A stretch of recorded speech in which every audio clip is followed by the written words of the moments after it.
Королевство Нидерланды – центр мировой торговли тюльпанами. Вот уже 4 столетия.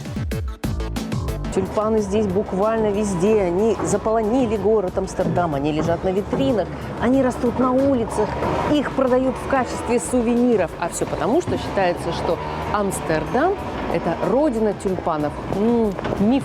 В Голландии ни одного дикорастущего вида тюльпана нет. Эта голландская история началась, допустим, там около 500 лет назад, а люди, которые жили на территории Казахстана и прилегающих районов, они знали 100 лет назад и 1000 лет назад, знали тюльпаны, любили, поклонялись красоте этих цветков. И откуда корни, точнее луковицы тюльпанов, растут. Иметь цветок сей чудный хотели представители многих королевских фамилий. Он украшал и герб правителей Османской империи и ее столицы Стамбула.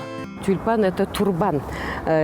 Турки носят вот такие турбаны. Оттуда пошла и слово тюльпаны. Любимый цветок прекрасных и не очень обитательниц гарема, который, кстати, как раз здесь и находился – Топкапы.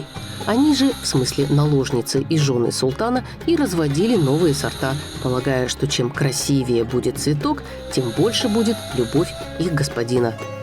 Тюльпаны попали впервые из Турции более 450 лет назад, когда из садов Сулеймана Великолепного привез луковицы посол Австрии своему императору. И оттуда они попали в Голландию.